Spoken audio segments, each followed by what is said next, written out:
안녕하세요. 눈에 관한 모든 정보, 신비한 눈의 세계를 알려드릴 닥터 정윤의 녹내장 진행을 맡은 의사 정윤입니다. 오늘은 시야가 점점 좁아지다가 결국 시력을 잃는 병, 소리 없는 시력 도둑이라 불리는 녹내장, 그 중에서도 선천 녹내장에 대해 알아보겠습니다. 선천 녹내장이란 무엇일까요? 일단 녹내장은 무조건 안압이 올라가서 생기는 시신경 손상은 아닌 게 일반적인데, 선천 녹내장에 있어서는 모두 안압이 올라가서 생기는 시신경 손상입니다.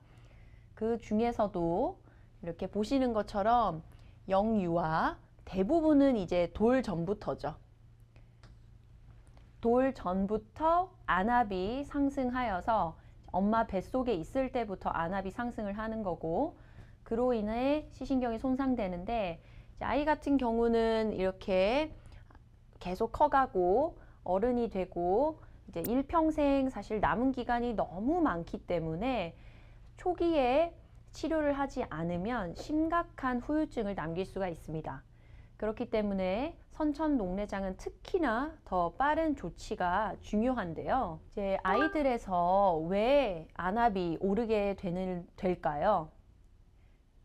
일단 눈 속의 액체, 방수의 흐름이 방해를 받는 어떤 요소가 있는데, 우리 방수라는 것은 눈 속을 빵빵하게 채워주는 액체입니다. 그래서 방수는 이 선모체 모양체에서 만들어져서 앞으로 이동을 하게 되고, 이 전방에서 섬유주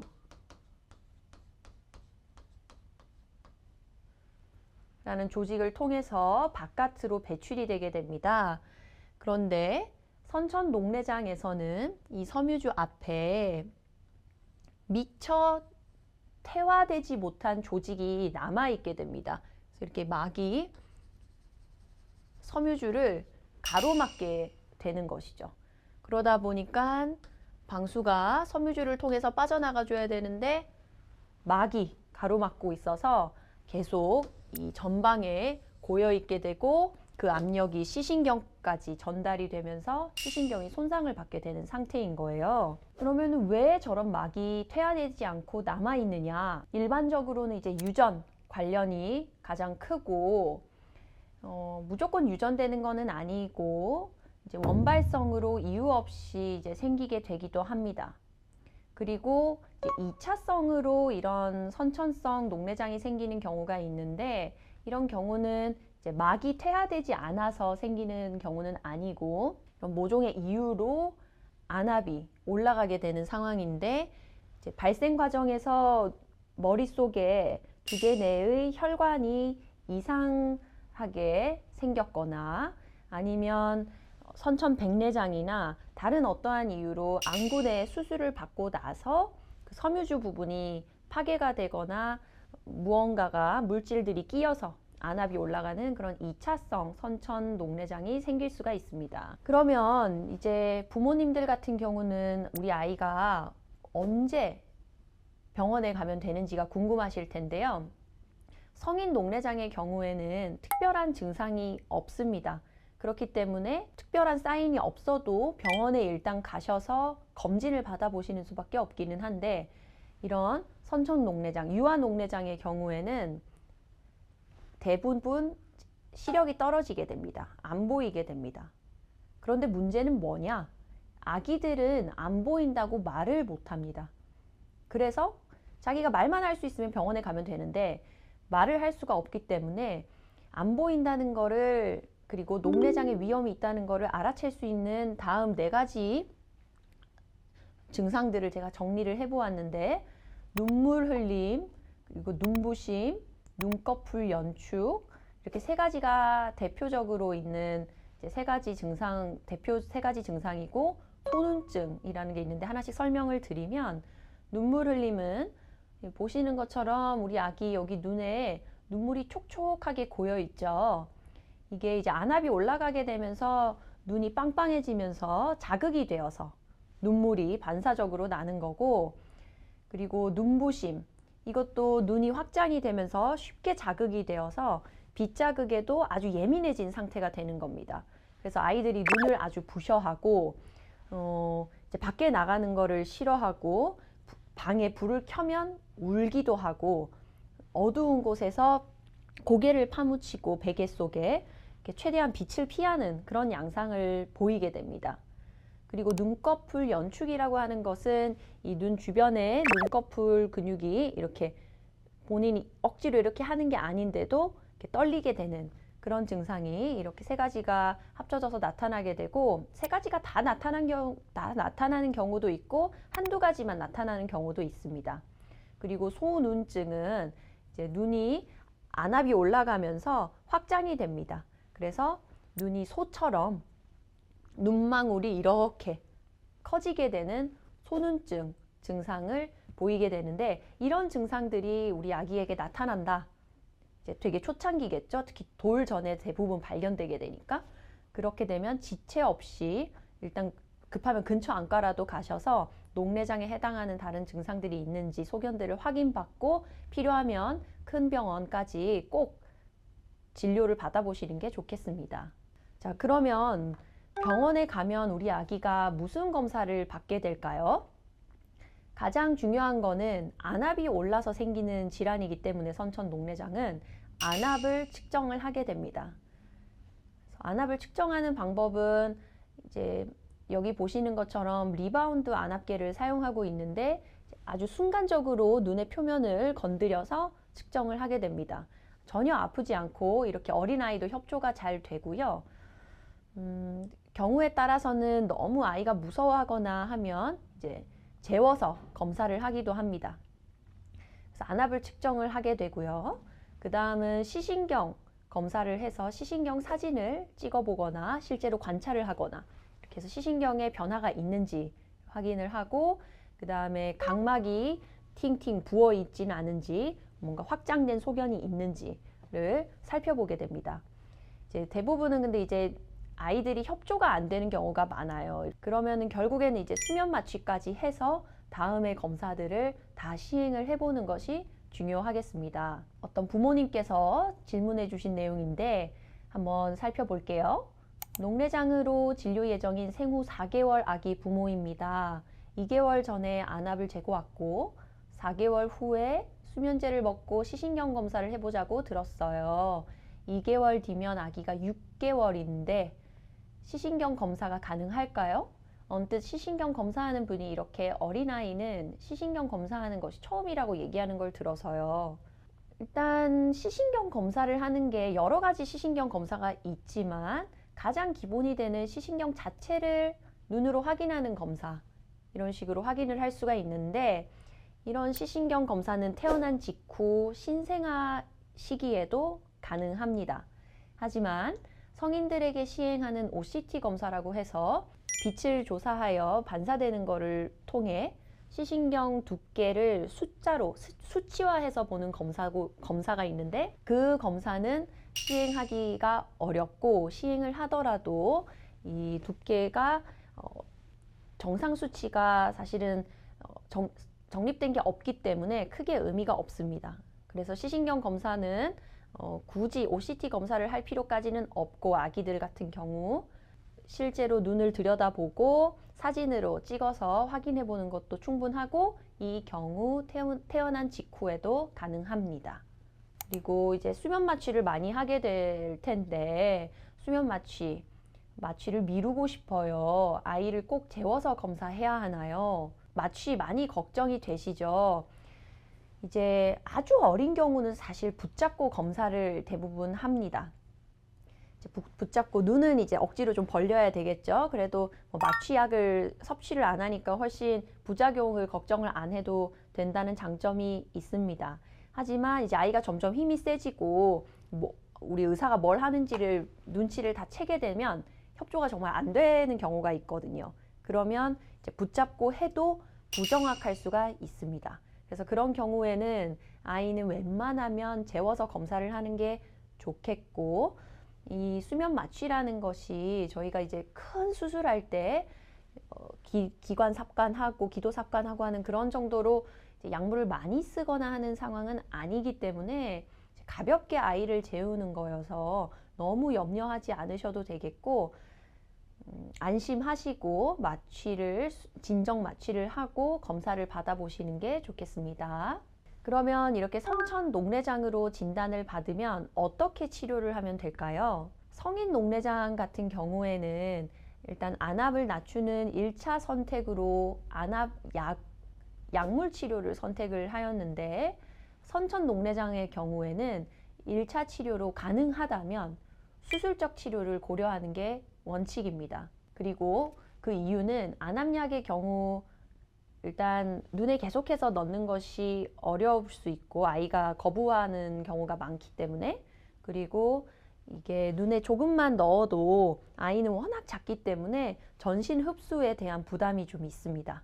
그래서 사용이 가능한 안약에 제한이 있고, 그리고 어릴 때부터 너무 오랫동안 써야 한다는 것에 대한 부담감이 있기 때문에 안압약보다는 일단 수술로 문제가 되는 그 막을 제거하는 걸로 해결이 될 수 있다면 수술적 방법을 먼저 고려하게 됩니다. 그러면 무슨 수술이 있을까요? 수술 방법은 여러 가지가 있는데, 일단 섬유주라고 하는 우리 눈에서 방수라는 액체가 만들어져서 빠져나가는 부위인 섬유주, 이 부분에 보통 일반적인 이제 선천 녹내장의 경우 막이 미처 없어지지 못한 상태이기 때문에 이 섬유주에 있는 이 막을 기구를 이용해서 뜯어내 줍니다. 그러면은 절개를 해주면 이 구멍이 열리기 때문에 통로를 통해서 방수가 잘 배출이 되도록 도움을 줄 수가 있습니다. 근데 이런 경우에는 아주 작은 틈을 만들어 놓는 거기 때문에 다시 이 벌려놓은 막이 좀 붙을 수가 있습니다. 그렇게 되면 방수가 다시 못 빠져나가고 고이게 되겠지요. 그렇기 때문에 섬유주 절개술에다가 추가로 이 섬유주 자체의 조직을 조금 떼어내서 다른 샛길 통로를 만들어 놓는 섬유주 절제술까지도 함께 시행하는 경우가 종종 있습니다. 이렇게 먼저 수술을 해볼 수가 있겠고, 그런데도 만약에 방수가 제대로 배출이 되지 않고 안압이 계속 높은 상태를 유지하게 되면 통로를 만드는 것에서 그치는 것이 아니라 이 길에 임플란트를 삽입하여서 관을 통해서 이 방수가 배출되도록 도와주고 막히지 않도록 그 임플란트는 보이지 않게 눈 속에 잘 덮어두게 됩니다. 그것 말고도 믹스라고 하는 이제 최근에 나온 수술 기법인데요. Minimally Invasive Glaucoma Surgery라고 해서 최소 침습 녹내장 수술의 약자입니다. 그런 경우는 이렇게 이 모든 조직을 절제하는 것이 아니라 이쪽 부분에만 살짝 구멍을 내거나 아주 큰 임플란트 대신에 정말 실같이 얇은 임플란트만 넣어 놓는 수술까지도 시행해 볼 수 있겠습니다. 제가 이제 수술을 하자고 스케줄을 잡게 되면 보호자분들께서 꼭 여쭤보십니다. 수술하면 완치될 수 있나요? 수술해도 계속 나빠지는 건가요? 이렇게 여쭤보시는데 대답을 해드리면 선천 녹내장의 경우에는 이 방수 배출의 과정이 복구가 되면 완치가 될 수 있습니다. 원인이 명확하게 그 섬유주 앞에 있는 막이 방수가 빠져나가는 것을 방해하고 있는 경우일 때 그 부분만 제거를 완벽히 해주면 다시 그 방수의 순환이 원활하게 복귀가 되기 때문에 완치의 개념에 가깝게 치료를 할 수가 있겠습니다. 하지만 이제 특히 아이들 같은 경우는 염증 반응이 수술 후에 아주 다양하게 나타나고 아주 심하게 나타나는 경우가 많습니다. 따라서 수술을 했는데도 불구하고 그 방수 배출 통로가 흉터 조직으로 인해서 막히는 경우도 많고, 그렇기 때문에 한 번에 수술이 성공할지에 대해서는 환자에 따라서 다를 수가 있습니다.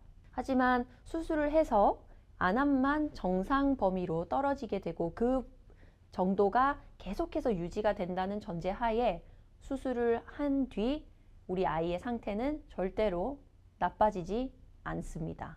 이렇게 질문하시는 보호자분들도 계시는데요. 차라리 시신경을 교체하면 안 되나요? 아직까지는 시신경 자체를 수술하거나 재생시키는 방법은 없습니다. 시신경이 망가지는 것은 맞는데 아직까지는 수술하는 방법이 시신경이 더 이상 손상되지 않도록 안압을 낮춰주는 수술밖에 현재까지는 없기 때문에 아쉽게도 시신경을 교체하는 수술은 시행을 하기가 어렵겠습니다. 그리고 평생 동안 수술할 수 있는 횟수가 정해져 있다고 하던데 지금 벌써 그 기회를 써버려도 되는 걸까요? 네, 또 아주 중요한 질문이고 사실 정해진 답이 있는 건 아닙니다. 실제로 우리 눈이라는 거는 아주 작고 수술할 수 있는 부위가 쓰면 쓸수록 계속 흉터가 생기기 때문에 흉터가 너무 심하면 그 부위에는 다시 수술을 못 하거든요. 그래서 어느 정도는 횟수가 좀 정해져 있다고 볼 수도 있는데 그렇다고 해서 너무 이 기회를 아끼면 이쪽에 보이는 사진은 정상 시야 상태, 그리고 이 부분은 아직 녹내장성 시신경 손상이 심하지 않은 상태, 그리고 이 상태는 녹내장 신경 손상이 아주 심한 상태인데 수술하기가 두려워서 횟수 남는 거를 쓰는 것이 아까워서 수술을 제때 받지 않으면 이 정도 상태에서 수술을 하면 그리고 성공을 한다면 우리 아이는 계속해서 이 정도의 시야를 가지고 그래도 생활을 할 수가 있겠죠. 하지만 너무 기다렸다가 이렇게까지 진행을 해버린 상태에서 수술을 하게 되면 그때는 다시 이 전 상태로 돌아올 수가 없기 때문에 적절한 치료 시기를 놓치면 이 시신경은 재생되지가 않습니다. 그렇기 때문에 수술을 계속해서 미룰 수는 없고 어느 정도 적절한 시기가 되면 그때는 미루지 말고 수술을 하는 것도 좋은 선택이 될 수 있겠습니다. 그러면은 수술을 받고 난 뒤에 완전히 끝나는 게 아니고 어떤 관리를 받으면 좋을까요? 가장 중요한 안압이 계속 잘 유지가 되는지 확인을 해보아야 되고 그러려면 병원을 자주 가야 되겠죠. 일단 최소 1년에 한 번씩은 가셔서 안압을 측정을 해보는 게 좋고 그리고 수술 부위에 저희가 억지로 원래라면 없는 통로를 만들어 놓는 수술을 하는 경우가 대부분이기 때문에 그 부위가 혹시나 노출이 되지는 않는지 감염이 되는 부분은 없는지를 꼭 확인을 받아야 되겠습니다. 그래서 이런 부분을 적어도 6개월에서 1년에 한 번 정도는 병원에 가셔서 눈 상태가 괜찮은지 확인을 받으셔야 되겠고 그리고 녹내장 자체에서 끝나는 게 아니고 녹내장 수술을 하더라도 그만큼 시신경은 어느 정도 손상이 되어 있을 거기 때문에 아이가 시신경 발달, 시력 발달이 계속 잘 될 수 있도록 약시 치료도 병행해서 하는 것이 중요하겠습니다. 보시면 이제 우리 아이는 이제 왼쪽 눈을 이렇게 가리고 있죠. 가림 치료를 하고 있는 건데 왼쪽 눈이 시력이 좋고 오른쪽 눈이 시력이 안 좋을 때 이런 식으로 왼쪽 눈, 좋은 눈을 가려서 시력을 올려야 되는, 발달을 더 시켜야 되는 눈을 강제로 쓰게 하는 그런 약시 치료를 우리 아이는 지금 받고 있습니다. 그래서 만약에 오른쪽 눈에 녹내장이 있어서 수술이 잘 됐다고 해도 필요하면 안경 처방이나 이런 식으로 가림 치료를 꼭 시켜서 추가적으로 아이가 성장함에 따라 약시에 빠지지 않도록 관리를 해주는 게 중요하겠습니다. 그래서 정리를 하면 선천 녹내장의 경우는 어린 나이에 발생을 하기 때문에 남아있는 여생이 너무 길고 그로 인한 심각한 후유증이 생길 수 있어서 조기 발견, 빠른 처치가 중요합니다. 그래서 아이들이 보내는 신호를 놓치지 않는 것이 중요한데 그 중에서 중요한 것이 눈물 흘림 증상, 그리고 눈을 부셔하는 증상, 그리고 눈꺼풀이 떨리는 증상이 보이게 되면 보호자분들께서는 지체 없이 근처 안과 또는 큰 병원에 내원을 하셔서 확인을 해보시는 게 중요하겠습니다. 그리고 가셔서도 전혀 아프거나 하는 어떤 처치를 하는 것이 아니고 필요하면 이제 수면 마취를 가볍게 해서 안압을 측정하고 시신경을 확인할 수 있는 방법이 충분히 마련되어 있기 때문에 병원에 가는 것을 절대로 두려워하지 마시고 꼭 검사를 받아보는 것이 중요하겠습니다. 닥터 정윤의 녹내장. 오늘은 선천 녹내장에 대해 알아봤는데요. 다음 시간에도 눈에 관한 흥미롭고 유익한 이야기 들고 찾아올게요. 시청해주셔서 감사합니다.